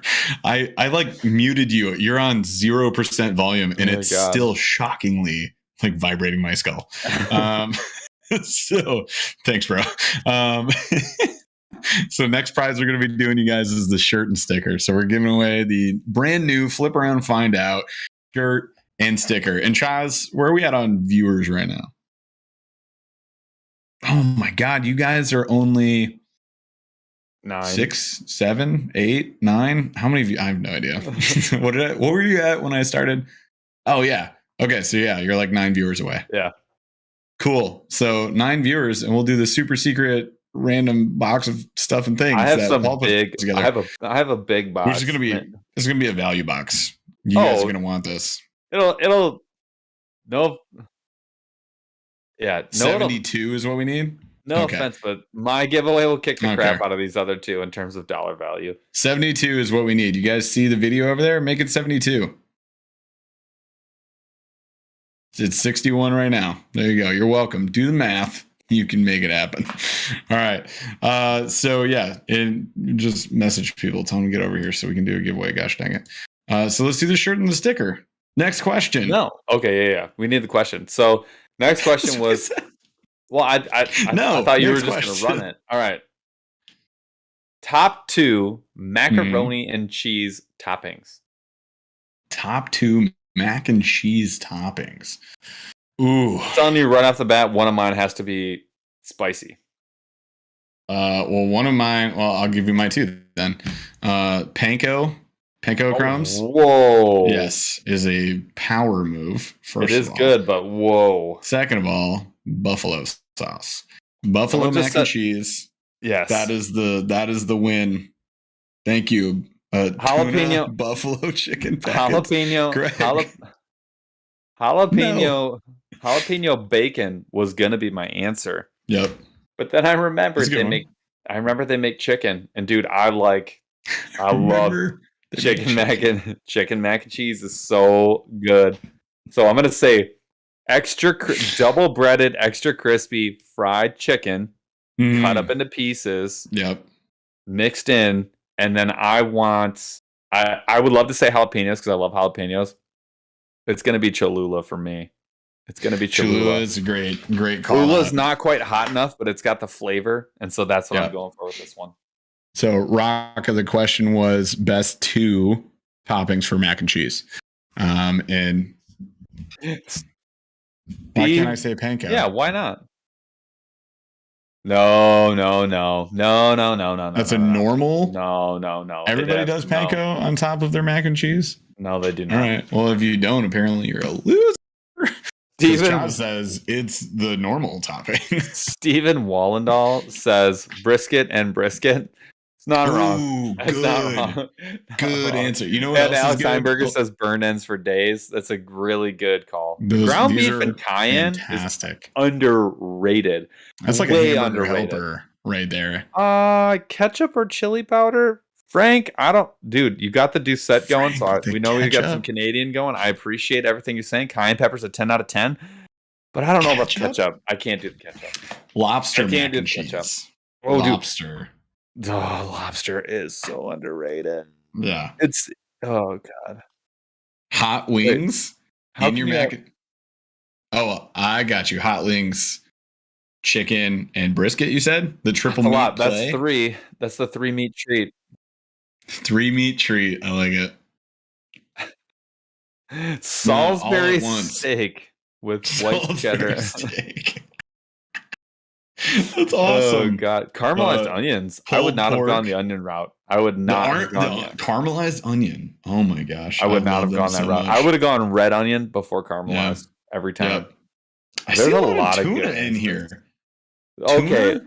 Is that a lobster? normal? Lobster is bougie, but it's so good when you get the whole claw and you get, dude. If you do it up right, Okay. Cholula and Hormel chili. Lando coming in hot with Cholula. It's by the guys. It's Cholula, not Cholula. So I just want to be clear. Yeah, Cholula and Hormel chili is, dude. Yes. Hormel chili on a Skyline chili. I want 3 cans of Skyline chili just marinating, and then I want heat. Oh my God! All right, you guys, I'm getting hungry. Let's make this drawing, Chaz. Who's it gonna be? Prison. Adam Odin. I think he's won with us before. He's won before. We might have his address already. Adam Odin. You're here. You say hello. That's pronounced hello. Hello. I am Adam Odin. Adam Odin's you. Please give me shirt. Also sticker. He said hello. Congrats. All right, cool, man. So you get the shirt, you get the sticker. But make sure you send us your info. We're making a strong assumption. So send us your instructions. Chaz has instructions for you on top of the screen because Chaz is awesome. Make sure you get us your Addy so we can send that stuff out. We'll add you to our list, get you the shirt, which is a pre-order right now. So you gotta wait on that. So hang tight. The decal we can ship out right away. So you get your decal much sooner than your shirt. Just heads up. Cool. Chaz, did we do it? We're at 72 yet? 9 away. No change, guys. Fine. No change. No friends. No family. Okay, Chaz. Okay. Chaz is just ridiculing us back here. Oh man. All right. Should we just do it just because we like them or whatever? Yep. All right. So fine. Because we like you guys, we're going to do the other giveaway, even though your friends didn't show up and now they're not invited back to the party. I'm just kidding. They can come back. It's fine. All right. So, Paul, what are we putting into this thing? Are you going to call them out like one beta at a time? All right. Yeah, sure. Why not? Dude, there's so much crap in here. All right. We're doing some Divine swim baits. What color? We're going to do, this is the sprayed candy. I don't know what they call it. Sweet. Grass candy. Beautiful. I use a lot.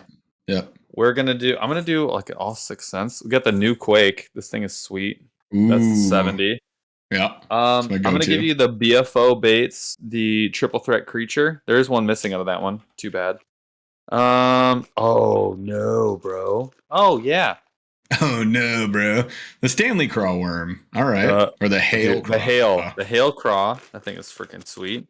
Yeah. How about a Ned rig? The Ned Zone. Is that the Gobi color? Probably.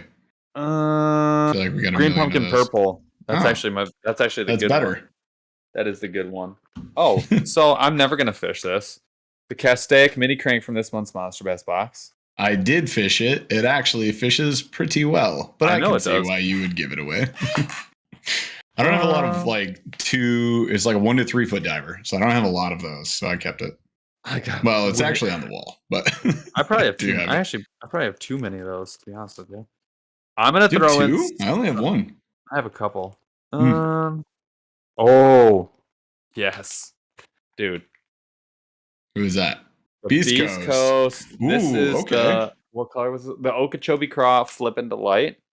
Oh, you guys. Dude, that's a freaking sweet bait. And I'm just going to change the address to my own address and see if and then I'll throw in a hammerhead. This is the Alex Rudd hammerhead. This one is the purple. It's just called Perp. It's white and purple with yellow belly. Yeah. Yep. That's actually one of my favorite colors. Dig it. And then I'll throw in one of these. Drop shot bait. This is the power bait. These are awesome. This is one of the few super bright colors. Electric chicken. Yeah, it's color. So good, dude. It's freaking awesome. All right. And you know what? I'll throw in 3 mystery baits. I'm not going to tell anybody what they are, and I'm going to do it right now. Show me. I won't let them see. No, I'm not going to tell you what they are. One, 2. Guys, plug your ears and don't look. 1, 2, 3. They're there. All right. I saw one brand. Oh, yeah. So there you go. Absolutely loaded. Boom. Okay, so hold on. Did you say a shirt? You have an extra Ned Rig Nerd shirt? Sitting? No, but I have the decal, and I'll throw in decal. We'll throw in the Akuma hat. You get a hat. It's brand new, unworn. Trust me, he did not want to wear it from day one. Yep. Yeah, I have 3 of them. So I think we have a red, white, and blue one because Paul ordered it and then didn't want it. I literally don't think that I could fit all these in. Chaz, did you say even though I didn't wear it, it is faded?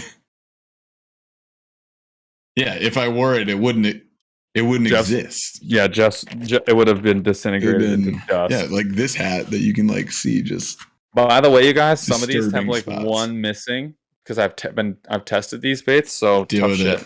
But they're love you. Kiss kiss. Too bad. Yep. All right.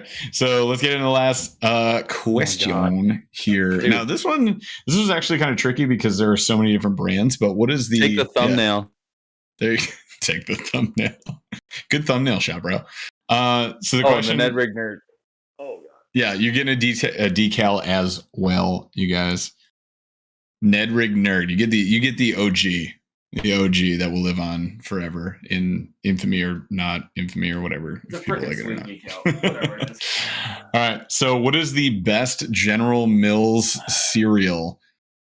I don't know what ones are General Mills or other brands really, other than I don't know. Cheerios.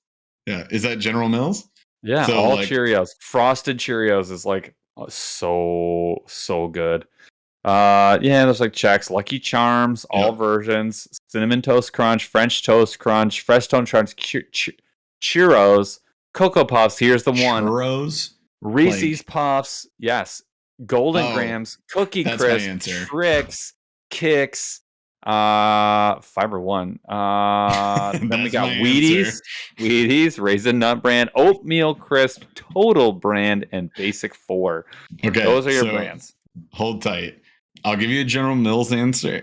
Chocolate peanut butter Cheerios, dude. They're fine, but Reese's is better. In terms of the chocolate peanut butter variety, Reese's Puffs are the best General Mills cereal. When I used to do the CrossFit Open, I would have a ritual by Reese's Puffs every weekend, and my pre-game prep would be eat a monster bowl of Reese's Puffs, and the next day I would PR my lifts. Okay, it worked. I actually believe that. Yeah. Oh yeah, for sure. So that would be my General Mills answer. Trix was in there too. Yeah. So I never really, really loved those, but one of the deep memories I have of being a child, one cereal I used to love that I don't think exists anymore was Rice Krispie Treats. cereal. They absolutely exist, and I actually bought those for years. The treats? And they're delicious. Yes, Rice Krispie treats. Specifically, not Rice Krispies. So those are garbage. I used to work for Kellogg's. Okay, it's a Kellogg's brand. I used to buy. You don't work for them anymore. They still make them. Okay, fair enough, dude. And I was like, they're General Mills versus what other brands? Kellogg's. Alpha Bits with marshmallows was that one for me. Alpha Bits. So under the frosted, you have to get frosted, right. Dude, they're so good. Yep. What is the Crackle and Oat brand? Oh my god, Crackle and Oat brand was a go-to. So my god, my wife's parents got me into that because they would have it in. So I would go to my wife's house. She was my girlfriend in high school. I'd go over to her house and I would just eat all her food. Like, oh my god. I would eat all their Crackle and Oat brand and just like the all biggest dump I can imagine. Anyways, but I found out Crackle and Oat brand was one of the most delicious and not terrible for you cereals that actually existed on this earth. Fantastic. God. I could eat those all day. French Toast Crunch, great call out, was a fantastic cereal. Honeycomb, legit. Yeah. So I'm gonna say great answers on the Gen Mills side. Frosted Cheerios are so good. Apple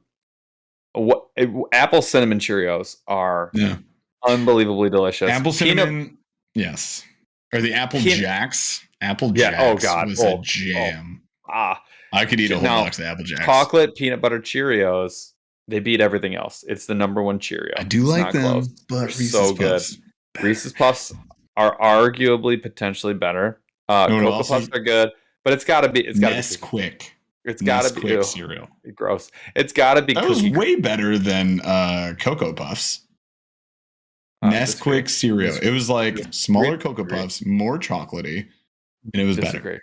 Gross. Chad, I would say back me on this. Cookie Crisp though. Cookie Crisp was great. Come on, bro. I mean, like, you mean literally a bowl. I can eat cookies. Have whatever you're gonna have. I'll have cookies and milk. That's it. Thank you very much. Have a nice day. Like, oh my god, come on, dude. And yes, Cookie Crisp tasted like chemicals, Jim McGuire, because that's the best all it kind was. of chemicals. Get out of here, dude.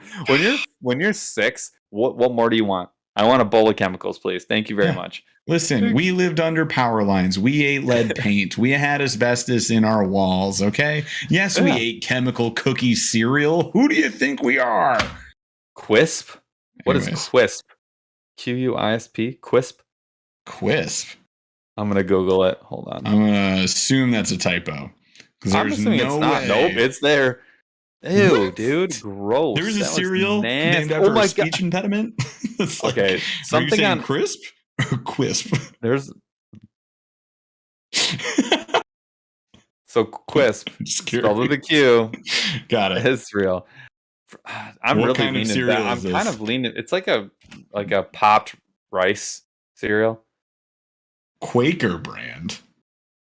I like this other cereal that's called Poop Like a Champion. It's a book. It's a book. I saw it. It's a book. Is it a book? Yeah, it's a book. Oh gosh, Quisp. It's got a weird character. They absolutely had a cereal. It was. They have little Pop-Tart bites now. My girls got them this week. Yeah, so that's just Crave with like a flavored filling. Crave is okay, but it's overrated. Did anyone ever have Rocky Mountain chocolate? It's like what was it? Hold on. Rocky Road? Oh. No? Rocky Mountain cereal. What? Yes, there it is. Thank you very much. I found it. It's a Kellogg's product. It's the best cereal I've ever had in my life. Rocky Mountain Chocolate Factory. So it's like a premium cereal. I used to buy the chocolate for it. It was the best chocolate. It's real chocolate. That means it has all the ingredients from actual chocolate. It's really good. The pieces were in there and they were gigantic. And it had almonds, and then it had a crisp piece in there, and it had the sweetened cornflake. I'm telling you right now, that combination with milk added, whole milk only. Anyone that drinks 2%, sign off now. I'm telling you, this is the best cereal. Yep. Bye, Jeff. This is the best cereal that you could possibly eat. It's insanely good. insanely. It's better than Cookie Crisp. It's insanely good. What about dry cereal? Dry cereal. Gross. All cereal is disgusting. It doesn't start wet. You make it wet. All right. You got to do some work in order to. Anyways, Frosted Mini Wheats came up a bunch. I agree. Frosted Mini Wheats and I have a great history together. That was also a good pregame snack. That, like Chaz is saying, I could just eat dry rather than consume. Do you remember with make milk sugar in your cereal? That's what I was going to say. Somebody called out Kix, and I was like, you guys want to know the number, one of the 57 reasons I should be extremely diabetic? I used to just make a bowl of Kix, and Kix tastes like nothing. If you just eat it, to me, it's just cornmeal. It's gross. And I would take a big spoon of sugar on top of the cereal. Yep. And did anybody else do this? So when cereal first came out, when cereal was first sort of invented by W.K. Kellogg, you would put the sugar on it. And you would add the sugar yourself. Yeah, and it didn't come sweetened. Bonkers. You would put bananas on your cornflakes. I think a lot of people, the fruit on cornflakes or with Cheerios is like a pretty common thing. I see honey was Stevan. All right, guys. It spelled like Stevan. We got a giveaway. Did we draw it yet? Oh yeah, let's draw.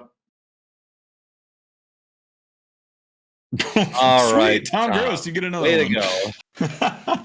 See, you guys, it pays to be a reoccurring chatter. All right, reoccurring chatters, they win stuff. But all right, so congrats to our 3 winners. So we had good old Greggy Whitaker, we had Adam Odin, and Tom Gross. Thank you, Chess. So we'll be getting you guys your prizes. Greg, I can get you that code ASAP. It's on our list. And then we'll be shipping out the rest of the stuff when it comes out. Adam, again, the shirts are going to be a little bit delayed because we got to get them made still. We're doing a pre-order right now, which goes 10 days. And then after that, we make them. So it'll be like 3 weeks, maybe 3.5. Bear with me. You'll get them the same time as everybody else, though. You will, but you get it for free. So you're welcome. Good job. And then we'll send you a sticker too. That one you'll get earlier. And then, finally, we got the mystery box. So that's pretty rad. Tom Gross winning the mystery box, which has 3 mystery dates in it. I like how Paul just looked at me like he had no idea what I was talking about. No idea what you're talking about. But I'm very excited to send this to you. And you get the hat too. All right. So awesome. Congrats to the winners. Thank you all for being here again on another Thursday. It's been a great time. We missed you guys last week. We'll be back again next week with another random title to the live, followed by much more random materials within. Actually, this I feel like I learned some stuff from this episode. We talked about, some of our top baits. It gave me some ideas for fishing. So if you guys don't know this, the direction we want to go with the podcast moving forward is to be a little more like informative and learning together. Because I think, together we're all, we can agree, Chad. I don't know if anybody in here is Seth Fighter in here. Maybe KBD. No, we're all aggressively average anglers. That's the deal. So we want to learn some things together. So we're going to dig in. We're going to have some fun with things like this. So there'll be like these kinds of shows. And then we want to do some more informative ones. So there might be, some tweaks coming your way. So stay tuned for that. But we'll always be live. So we'll be back again next week, Thursday, 8 p.m. Eastern.